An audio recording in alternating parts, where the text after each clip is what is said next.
Welcome to the Value Driven Brand Podcast, where you'll learn insights on how to communicate with authenticity, deliver genuine value, and create a memorable experience across your entire customer journey, helping your business become the sought-after leader in your industry.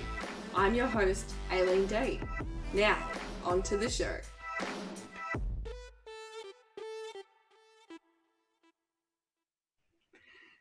G'day everybody and welcome to the Value Driven Brand Podcast. I am your host, Aileen Day, and it is my absolute honor and privilege, and I do not say that lightly. I have just spent the last 15 minutes fangirling all over this person, and he's taken it so well.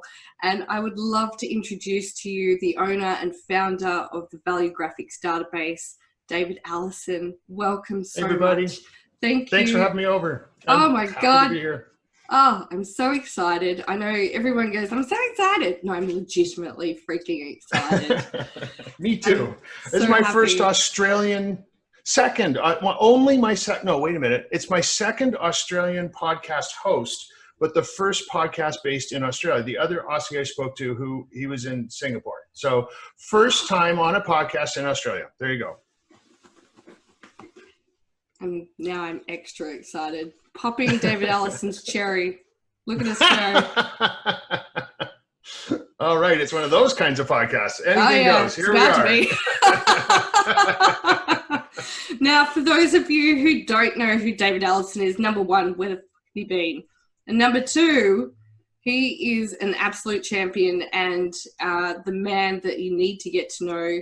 He is everything about what is value, and I'm going to read his bio because I do not want to mess this up. David Allison is a human behavior expert who studies engagement and influence. He is a pioneer of values thinking, which I love, and the founder of the Valuegraphics Database, which is the first global database that can predict and influence behavior. He works in B2B, B2C, everything from A to Z or A to Z, depending on what part of the world you're in, and in every sector of the world where there is a human being, because we value stuff. His best-selling book, We Are All the Same Age Right Now. You have to get it. It is a wonderful resource, and we'll talk about that a little bit more in the podcast. The End of Demographic Stereotype was listed in Inc. magazine's number one top 10 leadership books of the year. And Kirkus Reviews called it genuinely authentic contribution to the field of marketing literature. Now, I actually saw that and I couldn't agree more. It is an amazing reference tool. And after this podcast, you are going to know exactly why you need to hit up your bookshop or book supplier and get your own copy so that you too can become all about what we value. So, David Allison, thank you again. You did a great job. That was a very well done bio introduction. Anyone would think I wrote it. But I did not. I certainly am so pleased to have you. David, talk to me about, so for the people listening and those watching, talk to me about what is Valuegraphics? Okay, so we'll start with the big question. There's very little that scientists from different fields of inquiry agree on.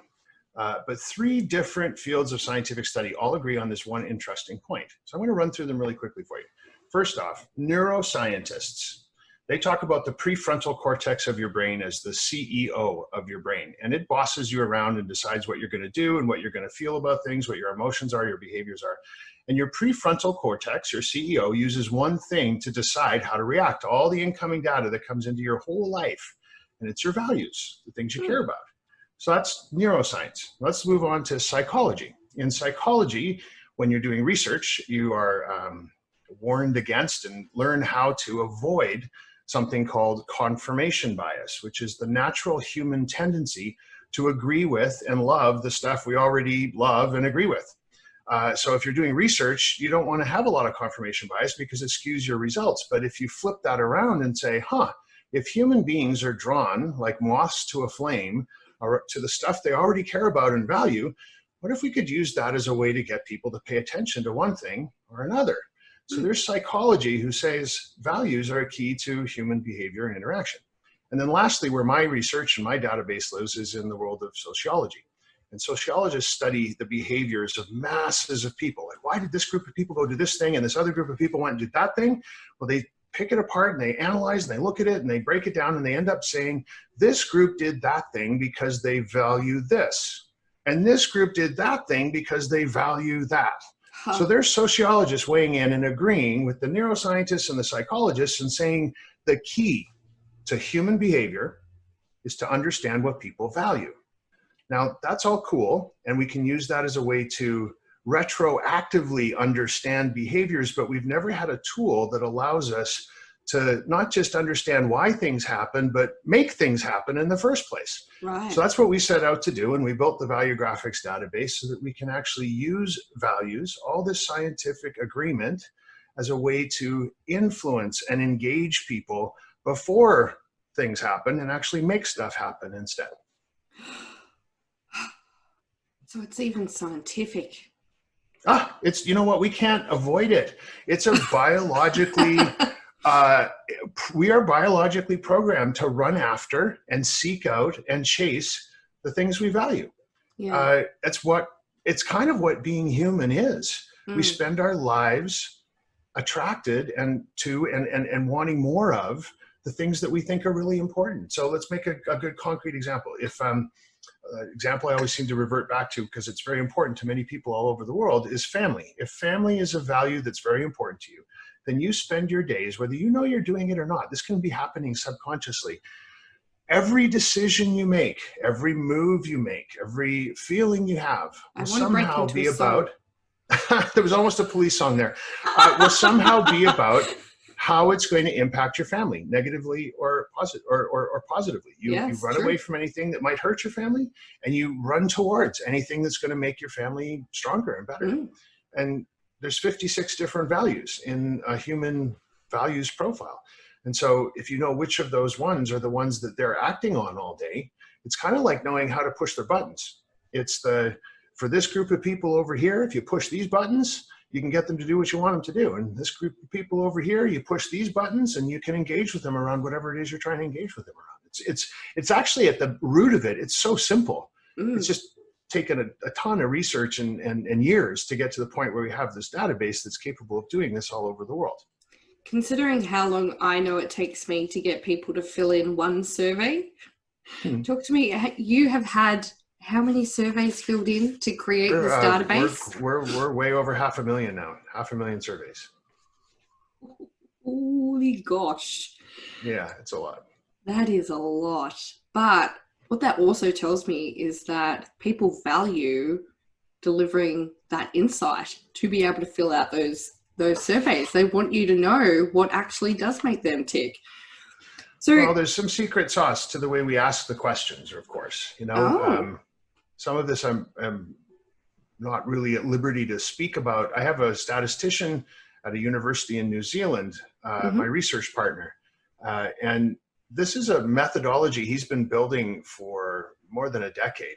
Wow! And it's about knowing how to ask people questions and using secondary lines of questioning. So we never ask people about how important family is. We ask them about stuff they're really interested in. So let's say, you know, I'm from Canada, so a lot of people in Canada are really into hockey. So let's say on your Facebook page or your social media post somewhere you've said how much of a hockey fan you are.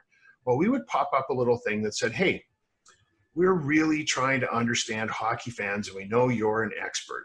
Would you mind answering a couple questions about hockey? And if you're really a hockey fan, that's pretty irresistible. So you click through and we ask you a few quick questions about, you know, if you have a favorite team and if your team gets kicked out of the league after the second game in the series, would you cheer for a different team? And do you own a jersey? And do you go to games with your friends? Do your family watch games with you when you're at home watching them on the television? You ask all these questions. People just love talking about it because it's their favorite thing, hockey. But what they're really telling us about is loyalty and family and friendships. And that's how we get to understand, after 500,000 surveys around the world, really how people feel about these things. Because if you ask people, how do you feel about your family? everyone's going to go, love them. Oh, Awesome. love 'em. Really important. Yeah. Love Ask every Even man if on you, Tinder, love my family. yeah, exactly. If you hate them, you're not going to say that out loud. You're going to say, "I love them," because that's what everybody is expecting you to say. But if we ask you about the most important thing in your life, which might hypothetically be hockey, and your family's not involved at all, they don't come to games with you, they're not interested in it, they don't watch television with you when you're watching a hockey game, kind of getting the feeling that family's not like the biggest deal to you. Yeah. Oh my goodness me. I tell you what, I did 12 weeks of statistics at university. To stick it out for 10 years is, my hat goes off to your research partner. Yeah, he's a genius. He's a really smart guy. Oh my goodness. I was excited though, because when I was reading some of your statistics, they made sense. And I was like, oh, thank God, some stuff stuck. Yeah. Well, good for you. I barely understand it myself. So it's an incredibly complex thing. I mean, you know, just to throw it out there, this database we built of 500,000 surveys around the world in 152 different languages so that we weren't being Anglo-centric. We're now accurate in 180 of the 185 countries on the planet with an accuracy of plus or minus 3.5% and a 95% level of confidence. The data is arranged in a random, stratified, statistically representative sample of the population of the Earth. And that's my little memorized pitch about the stats. If you dig any deeper, it doesn't go any deeper than that. I will tell you, as far as statistics go, that is very good. You know, I do know, very good. I do know that a random stat rep or a random stratified statistically representative sample is a really difficult thing to build, because what it means is that it's an exact miniaturized proportionate model of whatever it is you're studying. So if you're studying people who own poodles and live in Brisbane, what you need to do is you need to get the same number of women and men and young poodle owners and old poodle owners so that you have exactly the same proportions. You can imagine how long it would take to find enough people to build that, let's say 1,000 people who fit that exact replica of the real world proportionally. Now imagine if you're trying to build a replica of the whole world that has the same proportionate number of men, women, rich, poor, young, old, black, white, fat, tall, skinny, like all the different ways that you can. Yeah, exactly. It's incredibly complex to do. So I think if we were to be judged by history on one thing from the statistics perspective, it's that we've built a 500,000 survey random stat rep. A statistician listening to this will light their hair on fire and run out of the room having heard that sentence. Yeah, it's nearly unheard of. It's very hard to get, and especially globally. Yeah, it's an absolute achievement. I am curious. You know, there are people in the world like you and I who froth over delivering value and live for it, breathe it, want everyone else to feel the same way. What was it that got you into value graphics? Because before you, value graphics wasn't a thing. Right. So what made you wake up one day and go, actually, it's about to be? Well, interesting. I come from a marketing background. I own my own marketing strategy and creative firm for a while, after having worked at some of the biggest ones in the world. And then I'd always written books as a way to talk to the audience of people who would be clients for my firm. And that would get me invited to get up on stage and speak to people at conferences and stuff. And somebody in that audience would end up being the next client for my company. So I sold the firm 5 years ago now. To the management team that I'd put in place. It was great, perfect exit, nice, got out of there. And I started thinking about what I wanted to do next. And this firm had specialized in real estate, large scale real estate development. So, you know, $400 million condo buildings and resorts and master plan communities and all this kind of stuff. So I thought I was writing another book for that market. And what we set out to do is prove that in what everyone in the urban planning world will tell you is the happiest, healthiest communities are diverse communities. We work really hard to make communities diverse and not monocultures.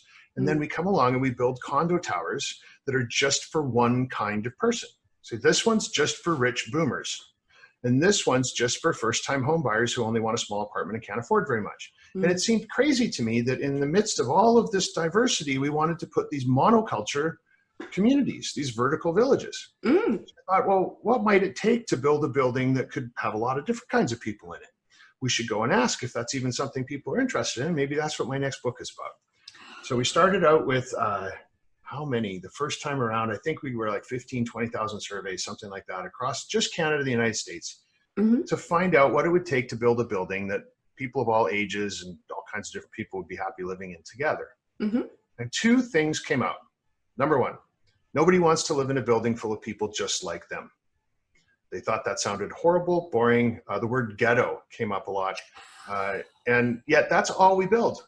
That's all we build in the real estate industry is these monoculture buildings. Yeah. Second thing, which is even more interesting, is people said they would pay as much as 15% more for their condo or their apartment rental if they knew just one thing. And that one thing had nothing to do with the stuff that everyone in the real estate development industry thinks it's about. It's not about whether there's a swimming pool and how fancy your kitchen is and how fast the elevators are and if there's a skylight in your living room. None of that matters as much as this one thing, which is I want to live in a building full of people who have the same perspective on the world that I do, who share my values. I will pay 15% more for that. Now, you think about this is housing. This is the most expensive thing anyone's ever going to spend their money on. And they're saying voluntarily, I will give you 15% more than anyone else in the market if you can put me in a building full of people who share my values. Wow. So that set off alarm bells. I was like, well, that's crazy. This is, oh my God, there's my next book. That's what I'm going to be speaking about on stages. And then I thought about it for a little bit longer and went, well, why is this just condos and apartments? Why isn't this coffee cups and pens and iPhones and lamps and everything? Why isn't this vacations and bank accounts and B2B and B2C? So we went back out in market and said, well, is this true for everybody? And we did a bunch more surveys and we got up to 100,000 surveys in Canada, the United States. And the data was on our side. People are far more motivated by things that by groups of people are far more motivated by values than they are by any of the demographic things that we think they're motivated by. We sit down in boardrooms and say to ourselves, our target audience is millennial women who earn $50,000 a year and have a master's degree in business. And then we figure we know who these folks are and we make stuff up and we design products for them and campaigns and all these other things. Well, in fact, there isn't a demographic category that agrees with each other on anything more than about 10% on average. So that means 90 cents of every, that's it. So 90 cents of every dollar that you spend trying to target a demographic is wasted. The best you can hope for is a 10% ROI if you're using demographics to understand your audience. Conversely, if you use value graphics to understand your audience and how they behave and what they care about, we can get those numbers up as high as 80, 90%. So you're getting an 8 or 9 times improvement just by thinking, just by thinking about what people care about instead of some stupid demographic stereotype from 50 years ago that women are all like this or men are all like that or boomers are all like this or whatever. Boomers. Poor boomers. I'm a boomer. Boomers. Oh, goodness. And, you know, to think only a few months ago it was millennials copying it. Now it's the boomers. Everybody's getting a go. That is absolutely mind-blowing. So for those listening on, what David's basically just said is demographics will lose 90 cents to the dollar of every dollar you spend. But listening and thinking about what your target audience values will absolutely flip that the other way. So you'll gain 90 cents return on investment for each dollar. Yeah. And you know what, even if I'm, like I said earlier when I was spewing stats, that we're only plus or minus 3.5% inaccurate with this data. But let's just say for some crazy reason, we're 50% wrong, 50% off. That means instead of an 8 or 9 times better return on investment, I can only guarantee you a 4 or 5 times better return on investment. That's still pretty darn good. And if I'm 75% wrong, and I can only give you a 2 or 3 times better return on investment than what you're doing right now, it's still like, it's a no-brainer. And you know what? We know for sure that we're only plus or minus 3.5% wrong. So the idea that we might even be half wrong is absurd. So there's just no downside to shifting the way you think about the world, changing how you look at other people, how you understand your target audience, and instead of using demographic stereotypes, use what they care about, what they value.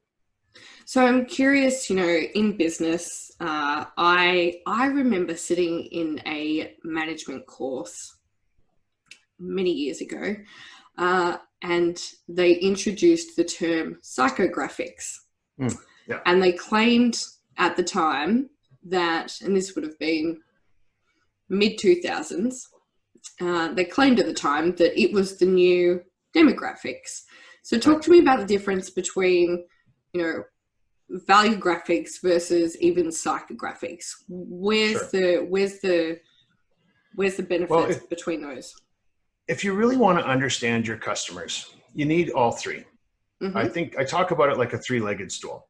The problem is we've been using some of these things in ways that they were never designed for, or that they're really lousy at. So let's talk about them as a trio of tools. So demographics are still useful to help you understand a way to describe your target audience. It's what people are. So, I'll go back to my real estate background. If we're making $2 million penthouse condominiums, we know it's not going to be an 18-year-old who works in the grocery store who didn't finish high school. You still need to understand the demographic of the folks who are probably going to be most interested in what it is you're doing. The problem is then we take demographics and we say, well, if it's going to be, let's run with this idea of penthouse condos. If we know it's going to be people who have $1 million in net worth and are in their 50s and are senior management at large organizations and downsizing from a home in the suburbs, that's all cool. But then we take that and go, great, we've described our audience. And since we've done that, we now know what they like. We now know what they're all about. We now understand their behaviors. And that's absolutely wrong, as the data shows.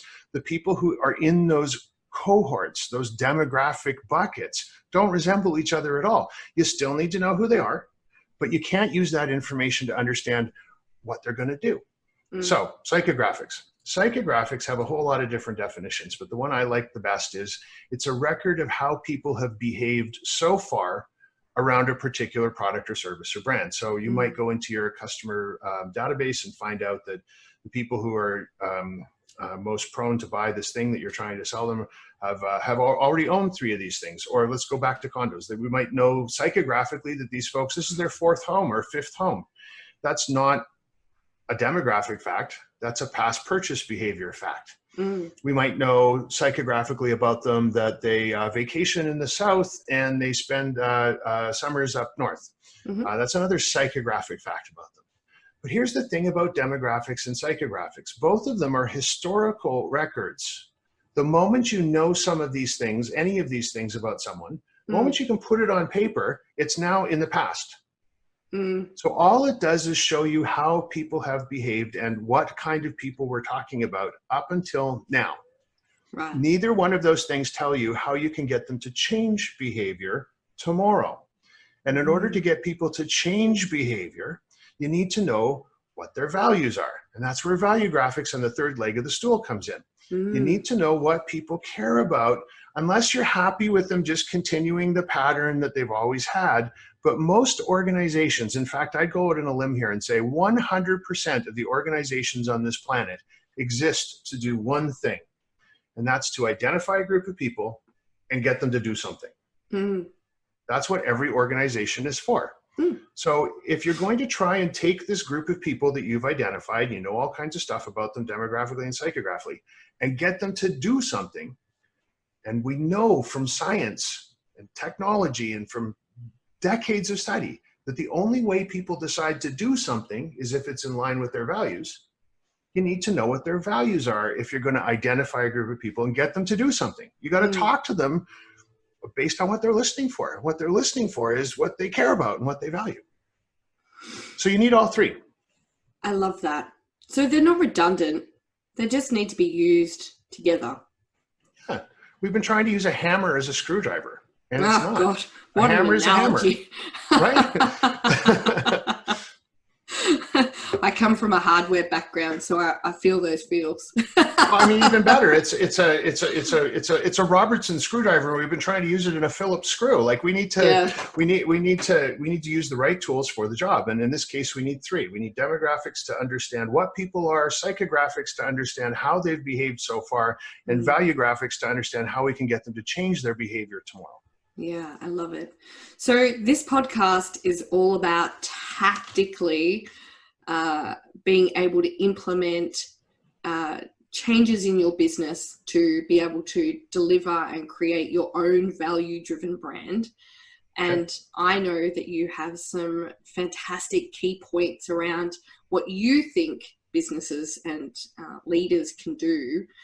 Talk to me about what are those points for you that our listeners can take on and get into the office and start doing to create a value-driven brand for themselves. We're going to do a really fast crash course, a master class in 5 minutes or less on values thinking. Here we go. Let's do it. First, you have to buy into the scientific fundamental truth that nobody's going to decide to do anything. None of your customers are going to behave the way you want them to behave unless you're speaking to them around what they care about. Nobody's going to listen to you if you're talking about what they don't care about. I mean, it's pretty common sense, right? So you got to talk to them about what they care about, and then they'll listen and do what you're asking them to do. So that's point one.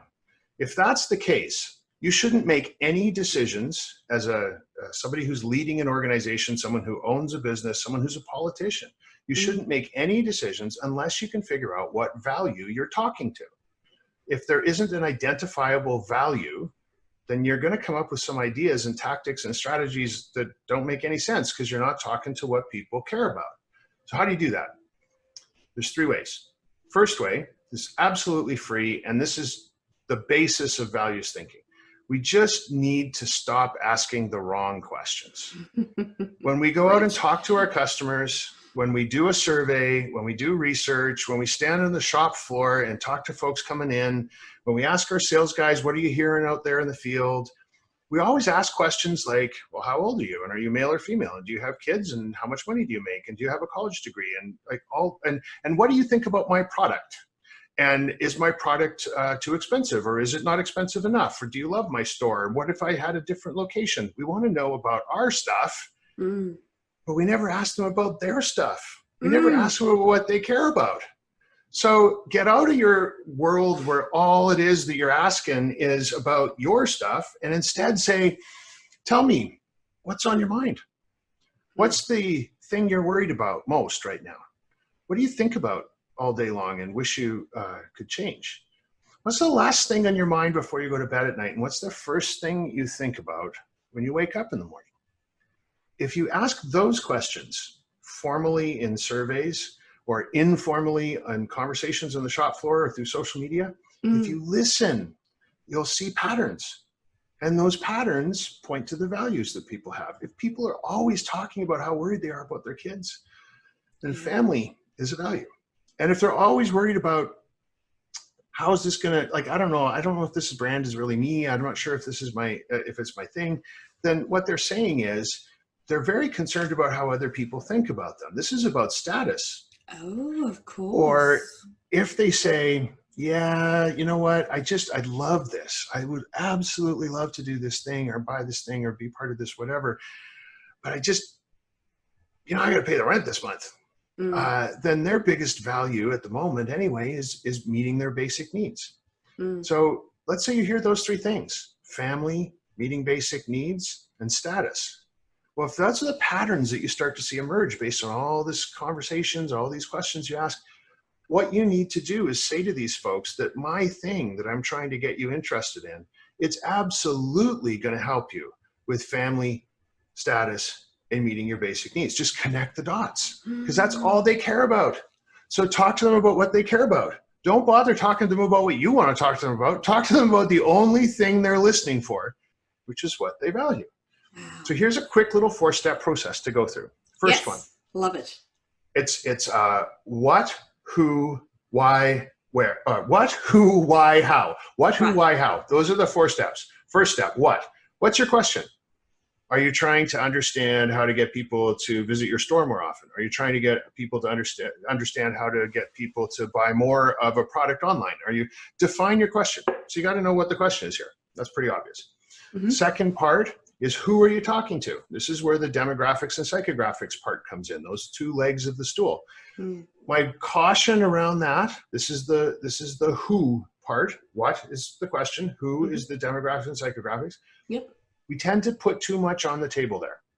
If it doesn't matter that they're male or female, don't think about it.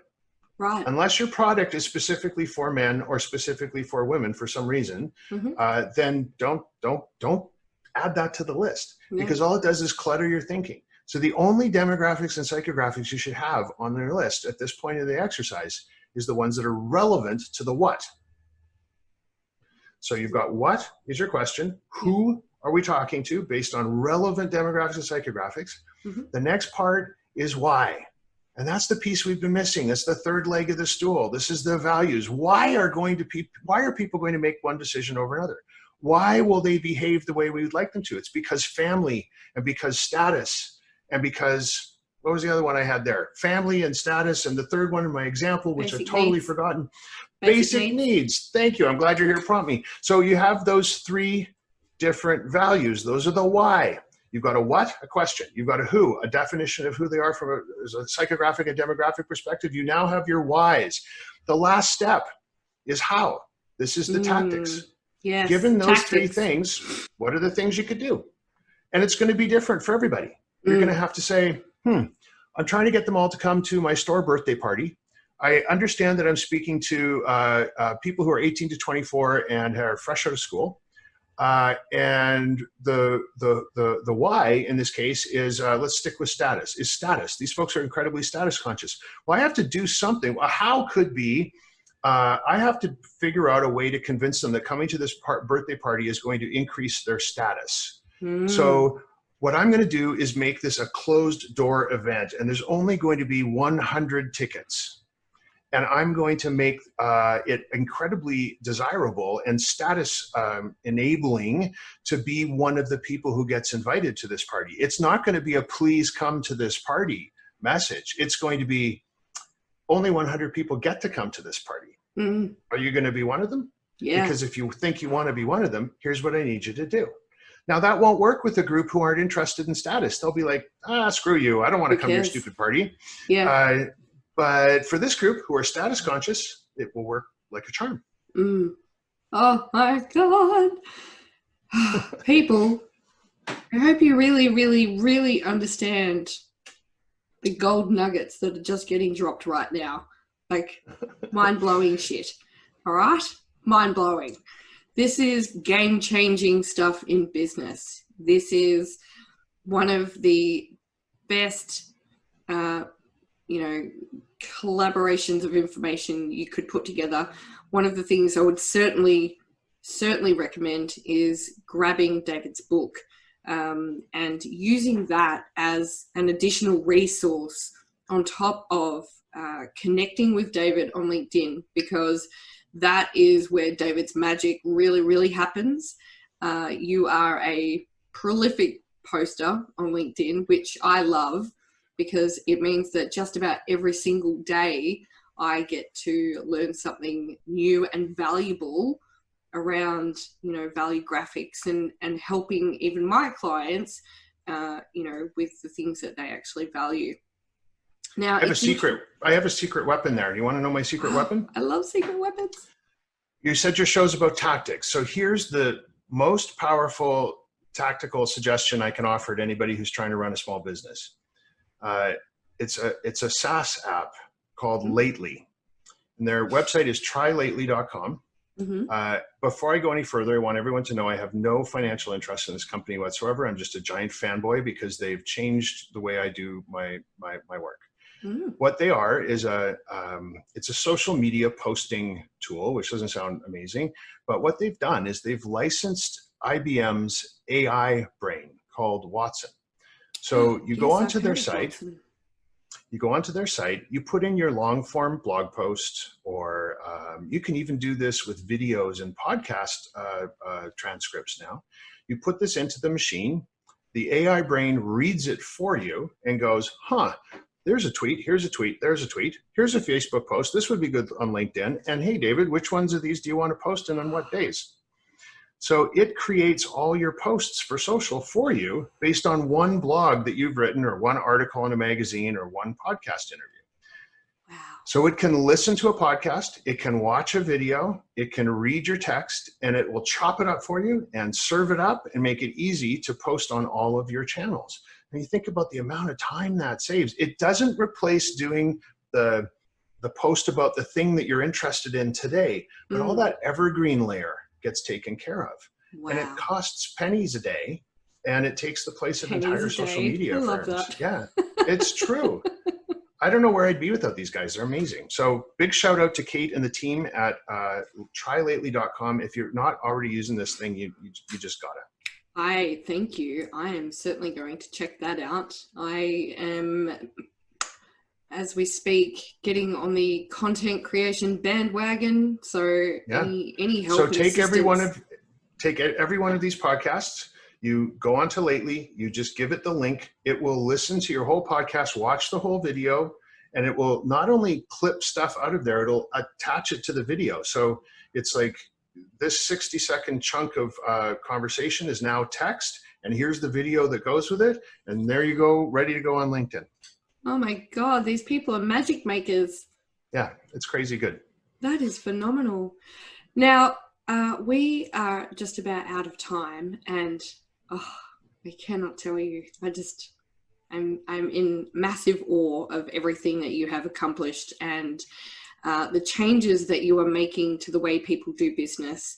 And hopefully I can continue to be a part of that by taking on your amazing work and sharing it with everyone that I ever get the chance to talk to about it. But in the, so as we have probably figured out by now, unless you're a first time listener, I get every one of my guests to fill out a profile for me so that we can make this run as smoothly as possible.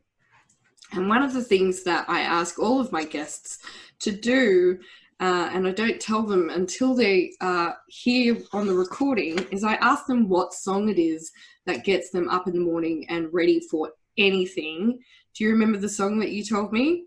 Yeah, I do, because it's really a big, important influence on me right now. So go for it. So the song is called Times Like These, and there's a Live Lounge All-Stars edition. So I found out that there's multiple versions. Yeah. And what we do, and what we are doing, is to create more value for the people listening, is I am putting together a playlist on Spotify with every single guest's song choice. And by the time the podcast goes live, the Spotify playlist will also be available. So I want to thank you for your participation in creating a playlist that hopefully by the time, well, not hopefully, it will, by the time this all goes live, anyone listening to that playlist is going to be literally ready for anything. And I think in times like these, we absolutely could need use times like these. All of the help we can get. If I can close, I want to ask everybody who's listening a favor. Is that okay? Go for it. Here's my favor. Whether you follow me or not, whether you join me on valuegraphics.com or find me on LinkedIn, whether you buy the book, whether you listen to any of this stuff, the favor I'd like to ask of you is to please stop in your personal life and your professional life. Stop using demographic stereotypes to understand the people around you. It's harmful. It's hurtful. It causes division in our world. If you don't believe me, think about Black Lives Matter, and before that, the lesbian and gay movement and the women's right movements and all the demographic movements we've had where people have stood up and said, stop treating me this way. It's because we're using stereotypes to understand folks. And instead, start thinking about the people you encounter personally and professionally based on what they care about and what they value. what makes them human. If we could just do that, the world would be a far, far less divisive, angry place than it is today. So if you help me by just doing that, I'll be forever grateful. I would absolutely concur. And if you know what's good for you, you will go and follow David, and you will listen to this podcast because it's great, and we value you. So, Thank you. David, Allison, again, it is an absolute privilege and a pleasure, and I can't wait to continue, as I said, sharing all of this amazing information and all the hard work that you and your team have put together and continue to put together to aid in a better world and a more human experience, something that I too am ultimately passionate about creating for everybody in the world. Thank you so much for everybody listening.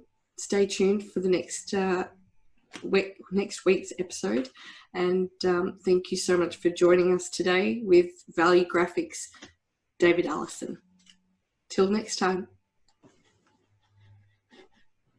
Thanks for listening to the Value Driven Brand Podcast with your host, Aileen Day. Is your business struggling to become known as the sought-after leader in your industry? Access our Value Driven Brand Quiz and special 3-part podcast series to identify the gaps and what you need to focus on first. Go to www.valuedrivenbrand.com/podcast series. That's valuedrivenbrand.com/podcast series. Tune in next time where we discuss more ideas on how you can deliver your own value-driven brand.